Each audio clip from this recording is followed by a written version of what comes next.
네, 마감딜로 이어가도록 하죠. 마감딜 키워드 화면으로 만나보겠습니다. 네, 오늘의 마감딜 키워드입니다. 수비 대 공격, 변동성 장세를 이길 승리의 섹터는 이라고 정해봤습니다. 관련해서는 오늘 더드림 SNC 우혜진 대표와 함께 이야기 나눠보도록 하겠습니다. 안녕하세요. 안녕하세요. 네. 자, 수비나 공격이냐 키워드가 재밌게 정해진 것 같습니다. 일단 지난주 월요일에 우리가 크게 한방 맞았죠. 그러고 나서 일단 올라오고는 있는 것 같기는 한데 저는 사실 시원한 느낌은 안 들거든요. 맞습니다. 뭐 상승을 하고는 있지만 뭐 빨간불은 켜고는 있지만 그 폭락분을 다시 한번 만회하기 위해서는 그보다 더 배 이상의 또 상승이 나와야 되기 때문에 아직까지 뭐 앵커님처럼 저도 좀 시원하지 않은 좀 마음에 들지 않는 그런 상승세를 좀 이어간다라고 흐름을 이어간다라고 보고 있는데 사실 어떻게 보면은 이번 주 내일도 우리 또 휴장이잖아요. 네. 그 다음 날 또 금요일이죠. 그렇기 때문에 이번 주는 특히나 더 조금 더 보수적인 관점으로 좀 공격적인 트레이딩보다는 우리들의 계좌를 위해서 조금은 좀 신중한 선택이 필요할 것 같다. 좀 이렇게 볼 수가 있을 것 같고요. 또 지난번에도 한번 말씀을 드렸지만 이게 주가 자체가 흐름이 상방으로 자리를 잡느냐 아니면 하방으로 조금 움직임이 있느냐 이런 방향성이 잡혀지고 나서 우리가 다시 한번 좀 새로운 포트 전략을 짜보는 것도 하나의 방법이지 않을까 싶습니다. 방향성을 근데 이런 시장에서 방향성을 확인한다는 것 자체가 사실 저는 네. 되게 어려운 일이라고 그렇죠. 생각을 하거든요. 거기다가 금리 인하는 일단 기정사실화가 되기는 했는데 네. 계속해서 지표는 확인하라라고 하고 그렇다면 지금 방향성이라는 게 없다라고 해도 네. 무방할 것 같은데 그렇죠. 그래도 기다려야 되나요?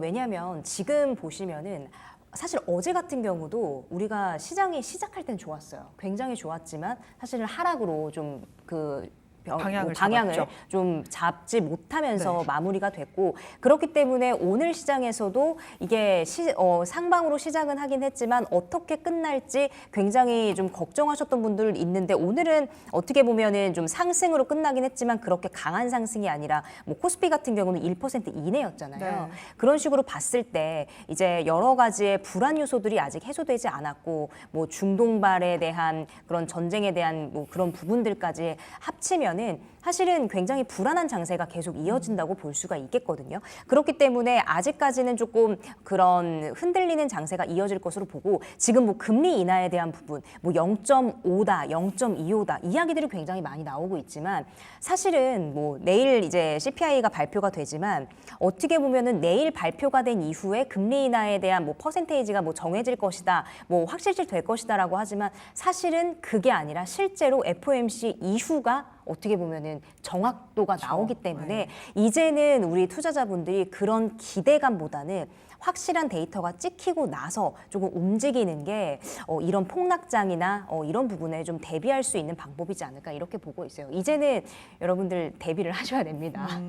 네. 이게 아무래도 우리가 한번 하락을 맞았고 이제야 회복을 조금씩 하는 상황이기 때문에 돌다리도 두드려보고 건너라고 확인하려고 하는 게 투자자의 마음이 아닌가 싶어요. 하지만 어쨌든 4거래일 연속 상승을 하기는 했고 그동안 외국인이 사주기는 사줬어요. 네. 그래서 그 규모를 보니까 6천억 원 가량 코스피 시장에서 외국인이 사줬고 그중에 대부분 전기전자를 결국에는 샀거든요. 근데 제가 조금 궁금한 건 시장이 흔들리면서 금리 인하 시기가 되면 바이오주 잘 갈 거야 막 이런 얘기도 했었고 IT가에서 좀 수급이 빠져서 다른 섹터가 한 바퀴 돌 거야 이런 이야기도 많이 했는데 결국에는 전기전자를 샀어요. 그렇죠. 자, 왜냐하면 사실 앞으로의 그런 뭐 여기서도 성장 기대감 이런 부분을 빼놓지 않을 수가 없지만 네. 이런 부분에 있어서 앞으로의 이제 성장 기대감, 앞으로 이런 산업들이 좀 정착을 할 부분에 있어서는 기정사실이기 때문에 이런 전기전자에 대한 부분들 앞으로 갈 수밖에 없기 때문에 이런 부분으로 좀 매수세가 몰린 부분을 우리가 좀 확인할 수가 있겠고 그리고 또 이 한국 증시는 어떻게 보면은 투기 심리가 굉장히 강합니다. 그렇기 때문에 지금도 사실 실적 발표 이후에 주가들이 크게 움직이지 않았던 이유가 왜냐하면 실적이 이번에 엄청나게 서프라이즈가 많이 있었거든요. 그런데 그만큼 주가가 올라가지 않은 이유가 이미 실적이 너무나 선반영이 됐기 때문에 기대감이 너무나 선반영됐기 때문에 그만큼의 눈높이가 너무 높아졌다. 그렇기 때문에 이제 주가는 그만큼 오르지 않고 조금 전에 삼양식품만 보더라도 네. 엄청난 서프라이즈거든요. 그런데 주가가 거의 뭐 4% 가까이 빠졌습니다. 지금 네. 3거래일 연속해서 꽤 많이 빠졌어요. 네, 왜냐면은 이렇게 우리가 실적 데이터가 좋을 거라는 건 진작에 예상을 했는데 너무나 이 주가 반영이 빨리 된 거죠. 그렇게 되면은 이 주가에 대한 그런 고평가 부담, 사실은 실적과 주가가 같이 올라가야 사실은 맞는 그 펀더멘탈적인 부분을 볼 수 있는데 너무나 선반영됐기 때문에 이런 부분에 있어서도 사실 외국인들이 우리나라에서 자금을 빼갈 수 없는 그런 구조가 보여지는 거 아닌가, 좀 이렇게 좀 해석을 할 수가 있을 것 같습니다. 네, 그렇다면 저는 추가 조정 가능성에 대해서도 네. 좀 열어놓는 게 맞다라는 생각이 들거든요. 네. 어떻게 보세요? 네, 맞습니다. 저도 이 추가 조정에 대한 부분들을 열어놓기 때문에 계속해서 여러분들께 조금은 관망을 한 이후에 우리가 방향성을 잡아보자라고 말씀을 드린 거예요. 사실은 그 어떤 분석가들도 주식시장을 분석을 할 때 사실은 숫자적으로 데이터 입력을 해서 우리가 분석을 하게 되는 거잖아요. 그 지표들이나. 하지만 그런 지표들이 있을 때 이 투자 심리에 대한 부분을 그 모든 것들을 반영하지는 못합니다. 그래서 이렇게 상방으로 갈 거야 하지만 주가가 빠지는 부분에서도 투자 심리적인 부분이 좀 나오기 때문에 이제는 뭐 이제 미국에 대한 지표 나오고 여러 가지 지정학적 리스크나 이런 부분도 특히나 미국의 대선에 대한 그런 트레이딩도 굉장히 많이 작용을 하고 있잖아요. 그리고 지금 뭐 우리나라뿐만 아니라 뭐 미국에서도 여러 가지 AI 붐이다, 뭐 AI 우려 이지만 지금 뭐 조금 해소가 됐어요. 하지만 그런 부분에 있어서도 의견이 분분한 상황이고 그렇게 된다면 이 AI에 대한 AI 발이 굉장히 많기 때문에 상방으로 갈 것인지 아니면 조정을 줄 것인지 이런 부분에 있어서도 아무리 숫자적으로 우리가 계산을 한다고 하더라도 실제로 투자를 하는 사람들은 우리 사람이기 때문에 이런 부분에 있어서 우리가 조금은 더 좀 보수적으로 접근해야 되지 않을까. 조금 하락폭은 조정의 폭은 아직도 열어놓는 게 맞다 이렇게 좀 해석을 할 수가 있을 것 같습니다. 이게 진짜 네. 보다 보면 하락하고 있는 걸 보면 사람이 못 참게 되어 있잖아요. 맞아요. 그러다 보면은 나도 모르게 매수 버튼이 나간다거나 네. 혹은 난 더 이상 못 견디겠다 하면서 매도 버튼이 나가게 되는 게 또 주식시장의 생리이기 때문에 이런 말씀을 해주시는 것 같아요. 그렇다면 사실 이번에 폭락하면서 대부분의 투자자분들이 솔직하게 말씀을 드리면 현금 못 챙기셨을 거란 말이죠. 네.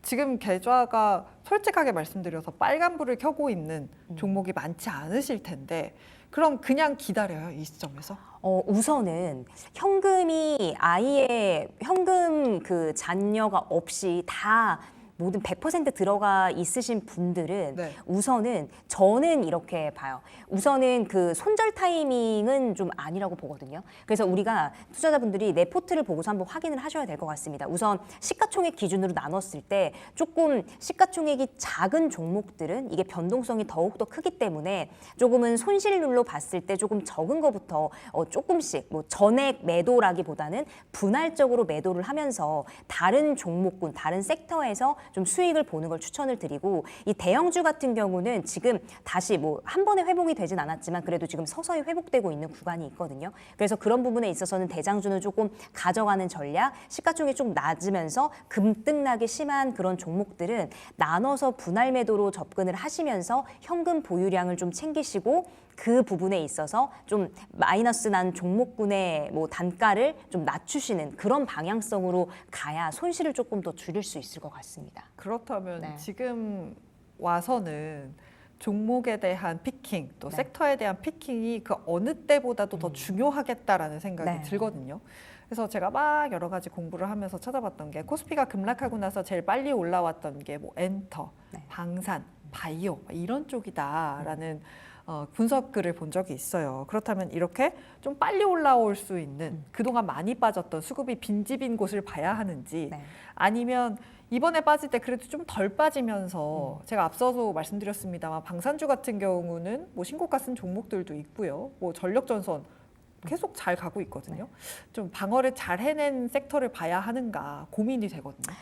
우선 이 분석하는 부분에 있어서 앵커님이 또 많은 분석 글들을 보셨다고 말씀해 네. 주셨는데 방금 거기서 엔터주를 또 이야기를 해주셨어요. 네. 하지만 지금 엔터주의 흐름이 어떻습니까? 좋지 않죠. 좋지 않습니다. 그래서 우리가 이런 여러 가지 참고되어 있는 부분들을 따라가는 것도 굉장히 중요하지만 우선적으로 그런 뭐 투자하시는 분들이 모두 다가 전문가가 아니기 때문에 그런 부분에 참고하는 건 굉장히 굉장히 좋습니다. 하지만 한 가지 더 생각해야 될 부분이 나의 투자 성향은 어떤가? 내가 대장주를 안고 있으면서 조금은 기다릴 수 있는 사람인지 아니면 나는 빠르게 좀 트레이딩을 하면서 수익을 내야 되는 사람인지를 먼저 파악을 하신 다음에 종목군을 좀 선택하시는 게 좋을 것 같습니다. 그래서 나는 조금 기다릴 수 있다 하시는 분들은 우리가 뭐 반도체 중에서도 삼성전자나 SK하이닉스 뭐 큰 종목으로 뭐 이오테크니스 한미반도체 정도 이제 조금 크게 좀 오래 가져갈 수 있는 사실은 이 종목들 다 많이 폭락했거든요. 근데 어쩌면 이 기대감 때문에 많이 올랐던 부분이 이번 폭락장에서 폭락을 해줬기 때문에 어떻게 보면 주가적인 부분에서는 더욱더 올라갈 가능성이 크다 이렇게 말씀을 드리겠고 나는 이런 장에서도 좀 단기적으로 매일매일 트레이딩을 해야겠다라는 분들은 좀 테마성으로 지금 뭐 코로나 재확산 때문에 뭐 코로나 관련된 종목들이 엄청 급등을 하고 있는 시즌이잖아요. 그래서 그런 부분에 있어서 빠르게 좀 대응하시는 전략으로 가져간다면 뭐 양쪽 두 마리 토끼를 다 잡을 수 있지 않을까 이렇게 보고 있습니다. 손 빠르신 분들은 아마도 지금 이런 장이라면 테마를 하나 정해서 좀 매매를 해보고 싶다라는 생각이 사실 들만한 장이기는 해요. 네. 하지만 모두가 그런 건 그렇죠. 아니니까 그래도 좀 가져갈 수 있는 종목을 보는 게 또 필요한 시점인 것 같기도 합니다. 그렇다면 말씀해 주신 게 뭐 IT 좀 말씀을 해주셨어요. 오늘 네. 같은 경우는 사실 뭐 전공적이라든지 소부장 전반적으로 좀 상승을 보여준 하루였는데 네.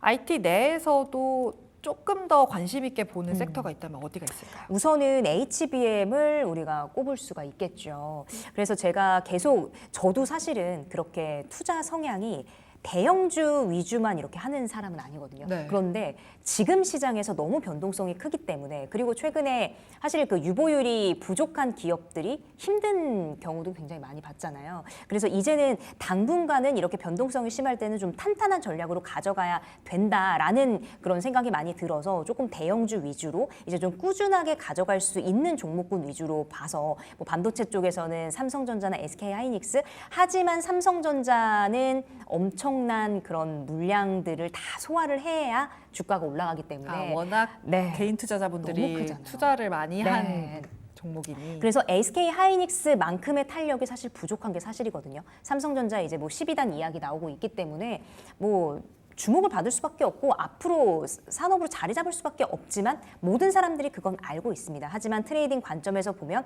내가 큰 수익을 받고 싶지만 삼성전자는 사실 그만큼의 그런 채워주지 못하는 부분들을 알기 때문에 조금 밑단으로 내려가서 좀 장비주단에서 보는 분들이 많이 계시거든요. 그쵸. 그래서 저도 좀 장비주단에서 여러분들이 좀 그런 관점을 챙겨가셨으면 좋겠고 뭐 네오셈이나 한미반도체 같은 경우 장비주로 이제 계속 좋은 흐름 보이고 있고 실적적인 부분에서도 우리가 챙겨갈 수 있는 부분이 많이 있습니다. 그래서 저는 좀 HBM 쪽으로 좀 바라보면서 뭐 SK하이닉스, 삼성전자도 좋지만 삼성전자보다는 그래도 SK하이닉스 쪽으로 보시면 어떨까 좀 이렇게 생각을 하고 있고 네. SK하이닉스도 사실은 굉장히 많이 올라갔지만 이번 폭락장 때 그런 그 폭락을 좀 했기 때문에 크게 조정분이 좀 나왔다고 보고 있거든요. 수급적으로 정리가 됐다고 네, 표현해야 할까요? 한번 정리를 하고 이제 그 실적 3분기에 대한 그런 실적 기대감 또 앞으로의 그 HBM 뿐만 아니라 HBM이 너무나 뭐 핫하기 때문에 HBM을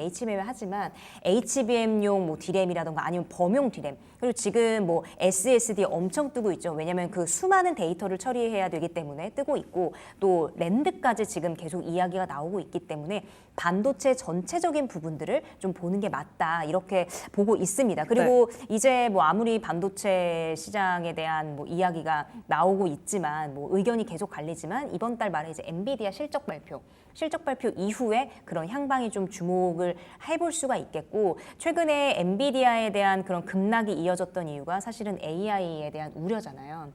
그런데 AI에 대한 우려 좀 일부 해소가 됐고 또 뭐 의견은 뭐 여전히 반반이긴 하지만 우선은 그래도 그런 우려들이 많이 해소가 됐습니다. 네. 그렇기 때문에 다시 한번 좀 상승하는 흐름이 나타나고 있기 때문에 엔비디아 상승에 따라서 SK하이닉스뿐만 아니라 이제 퀄 테스트를 진행하고 있는 삼성전자 뭐 그 밑에 단까지 달려 있는 모든 종목군들이 지금 상승을 한 흐름을 보이고 있기 때문에 좀 반도체 전체적으로 좀 주목을 해 보셨으면 좋겠다라고 말씀을 드리겠습니다. 일단 AI 발로 인해서 HBM뿐만 아니라 레거시 쪽 쪽까지 다 지금 실적 개선에 대한 기대가 있는 상황입니다. 그러면서 지금 장비단을 얘기해 주셨는데 살짝 더 여쭤보고 싶은 게 사실 실적 면에서는 소재단이 더 빨리 찍힐 수도 있는 거 아닌가요? 레거시 반도체까지 실적이 다 좋아진다고 한다면? 네, 그런데 지금 계속 좀 어떻게 보면 같은 맥락으로 요즘에 좀 투자에 대한 그런 분석적인 부분을 봤을 때 네.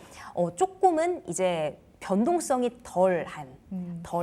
그래도 이제 뭐 소재, 부품 너무 다 중요하지만 이런 우리가 반도체 하나가 나오게 될 때 그런 장비 부분에 있어서는 필수적으로 공급과 수요의 지금 불일치가 계속 나오고 있잖아요. 계속적으로 이제 공급을 하게 되려면 이제 뭐 수요가 뭐 계속 맞아야 되는데 그런 장비주들의 움직임, 장비에 대한 필요성이 높아질 수밖에 없기 때문에 소재 부품도 좋지만 저는 지금 당분간은 좀 장비 쪽으로 보는 게 조금 더 수익을 챙겨갈 수 있지 않을까 이렇게 보고 있습니다. 네, 아무래도 장비단 쪽이 요즘 또 움직임도 크게 움직이는 네. 게 장비단 종목들입니다. 그렇다면 탑픽 종목 IT 내에서 어떤 거 보고 계실까요?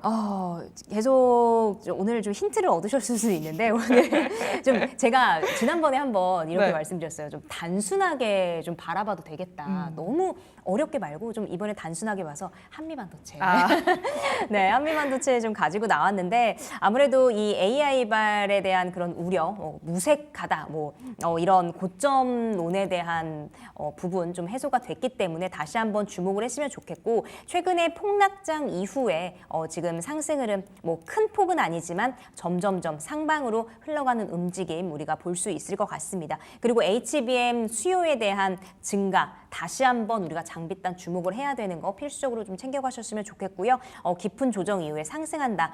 그래서 다시 한번 지금 전고점 19만 6천 원 부근까지 이제 저는 그래도 19만 원 선까지는 무난히 시간은 좀 걸리겠지만 상승해 줄 거라고 보고 있거든요. 그래서 이 부분들을 좀 챙겨가셨으면 좋겠고 목표가는 14만 원, 손절가는 10만 원 의견까지 좀 드려보도록 하겠습니다. 네, 뭐 IT가 실적이 좋아진다는데 복잡하게 볼 거 뭐 있냐라면서 한미반도체 말씀을 해주셨습니다. 지금까지 더드림 S&C 우혜진 대표와 함께했습니다. 오늘 이야기 잘 들었습니다.